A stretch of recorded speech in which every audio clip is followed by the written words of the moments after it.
Olá, amigos, sejam bem-vindos a mais um vídeo do meu canal. Eu sou o Lucas Knaip e vamos falar de Luiz Guto Miguel. Infelizmente, não deu conta do Valentim Royer. Olha, eu vou falar um negócio, é sacanagem ele num Challenger 75 tendo que enfrentar um top 100 logo de cara. Tipo, o Valentim Royer, acho que ele tava mais de 70 posições à frente do segundo cabeça de chave, que era um brasileiro, inclusive, que era o Gustavo Reide, que já foi eliminado, jogou muito mal na estreia. E assim, o Luiz Guto Miguel começou o jogo mal, mas fez um senhor segundo set, né? Óbvio que tem oscilações, e eu acredito assim que tem gente que vai ser imediatista, olhar pra essa parte e falar, não vai longe, etc. Essas palhaçadas.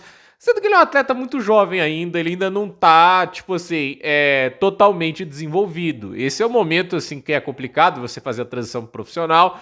Você para de enfrentar atletas que estão ali na sua classe do juvenil, que também não estão totalmente desenvolvidos, e começa a enfrentar jogadores que já têm suas aventuras no profissional. O Royer esteve dentro do top 60 esse ano, acho que ele foi 54 do mundo, acho que em março desse ano. Ele agora está em 78 e deu uma queda no ranking, mas convenhamos, esse é um tenista que, se não me engano, levou o Zverev a 4 sets em Wimbledon. Não é um jogador fraco, ele é um jogador que inclusive tá nesse Challenger visando ganhar os 75 pontos, porque teve Challengers maiores nessa semana. Tem o Challenger, se não me engano, o de Cancún, no México, 125, e tem de Quebec também, 125. Ele escolheu jogar esse, pela questão dos pontos mais acessíveis, porque ele seria disparado favorito, e sobrou pro Luiz Guto Miguel enfrentar esse cara logo na primeira rodada. E assim, o primeiro set a gente vê que o Luiz Guto Miguel ainda não conseguindo encontrar uma fórmula, tendo muita dificuldade nas trocas no fundo de quadra, ou impaciência, e aí acabou levando um 6-1. Mas no segundo set ele achou um tempo melhor de devolução, começou a entrar melhor nas trocas de bola, teve um time melhor para ir para ataques, né? Tipo, a gente vê que o forehand dele começou a machucar muito mais, o backhand dele que estava muito descalibrado no primeiro set funcionou bem melhor no segundo. E assim, ele teve a chance até de resolver 6-3. Acho que se ele tivesse resolvido 6-3, havia até, quem sabe, uma chance maior ali pro último set, mas acabou ali que ele subiu duas vezes a rede mal, acabou perdendo os pontos nessas subidas, aí o Royer devolveu a quebra, empatou, chegou a quebrar e sacar pro jogo no segundo set, foi quebrado de zero, inclusive a bola que o Luiz Guto Miguel faz para quebrar o saque do Royer e levar o jogo pro tie break, ela é a bola que demonstra que o garoto é diferenciado, né? Porque um forehand daquele na corrida, perfeitamente colocado na paralela como ele fez, é um negócio surreal. A gente vê a maneira que ele mexe a bola bem com os dois lados, a gente vê como ele devolve saque bem. Tem um tenista muito competitivo ali, mas a questão é quanto tempo ele vai demorar a fazer essa transição profissional, que é o grande mistério. Porque assim, o Rafael Roder, que hoje a gente tá encantando a gente, quem era o Roder até um ano atrás? Porque assim, ele tem 19 anos de idade, tipo, aos 18 ninguém tava falando do cara. O Luiz Guto Miguel tem 17. Ele ainda vai progredir, ele ainda vai evoluir, ele ainda vai crescer como tenista. Obviamente, muita gente falando do saque. Aos 17 anos, o saque dele realmente não vai ser grande coisa. Eu ainda acho que ele deve crescer um pouquinho, não é muita coisa que se cresce dos 17 para os 20 anos, mas normalmente se cresce alguns centímetros a mais. Isso pode fazer diferença para ele ter uma envergadura melhor, um bom ponto de contato melhor. Eu vi que existe ali poder de fogo no saque, existe a capacidade de fazer um saque mais eficaz, mas é algo que ele ainda vai trabalhar e melhorar. Nas trocas no fundo de quadra, a gente já vê um tenista muito bom que conseguiu nivelar o jogo contra um cara que já tá no profissional.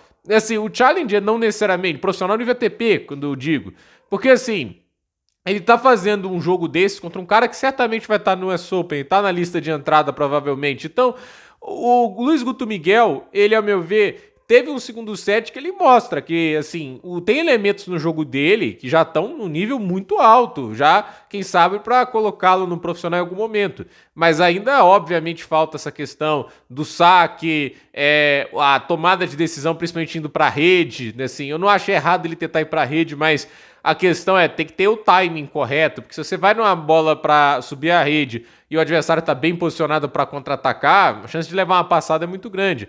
Mas você vê ali a mão dele para dar as curtas, é impressionante. No primeiro set ele estava descalibrado, mas quando encontrou a mão para curta, ele machucou muito o Royer. E assim, ele jogou muito bem, assim, em termos de se defender, ele teve paciência nas trocas, boa parte do jogo. A questão é, ele tá enfrentando um adversário mais pronto, que já tem 25 anos de idade, 8 anos mais velho, já tem muito mais jogos nível ATP, então assim, é um cara muito mais experiência em Challenger também.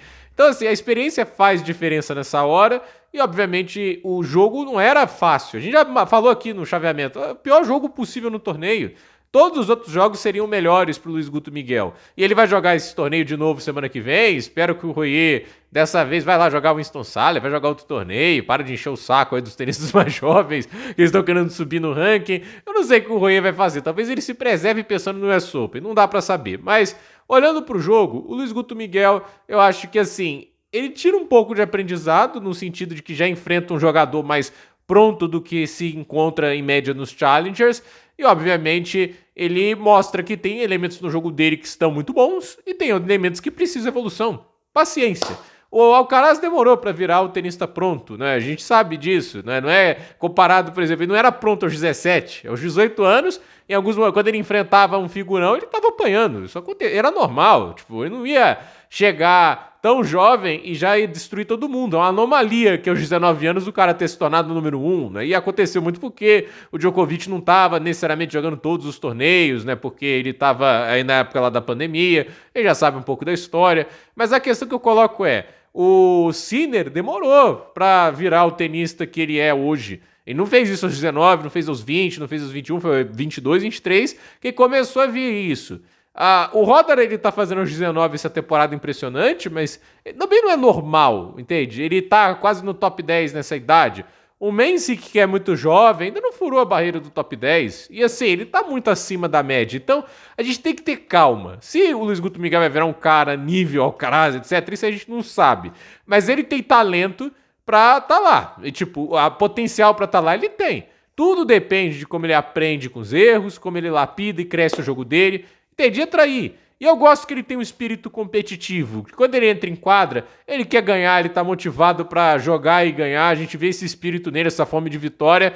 Eu acho que isso é um combustível muito legal e que certamente vai ajudá-lo a conseguir coisas muito grandes aí na carreira dele. E eu acho que é legal ver o quanto que ele não se entrega. Lutou até o final no jogo, a maneira que ele conseguiu devolver a quebra, que ele ganhou aquele tie-break, aquilo ali foi coisa muito legal de se ver. E pra mim, só de ter ganhado um set do Royer já foi legal. O Royer é um cara que, por exemplo, lá em Doha, ele deu trabalho ao Alcaraz no segundo set. Não é um tenista bobo, é um tenista, inclusive, que é chato de enfrentar quando você é um juvenil, porque ele é sólido, ele movimenta a bola muito bem, ele é atlético, ele não tem um super poder de fogo, no sentido que a bola dele não é a mais rápida, mas ele tem capacidade de movimentar a bola muito bem em quadra, e isso é irritante. Então, assim, eu acredito que o Luiz Guto Miguel, ele vai estar na próxima vez que enfrentar esse cara mais pronto, mas a verdade é que assim, ainda existe um caminho, e esse caminho de sair do Challenge até o nível ATP, a gente não sabe quanto tempo vai demorar. Mas é um infeliz, assim, que o confronto contra um cara de top 100 já vinha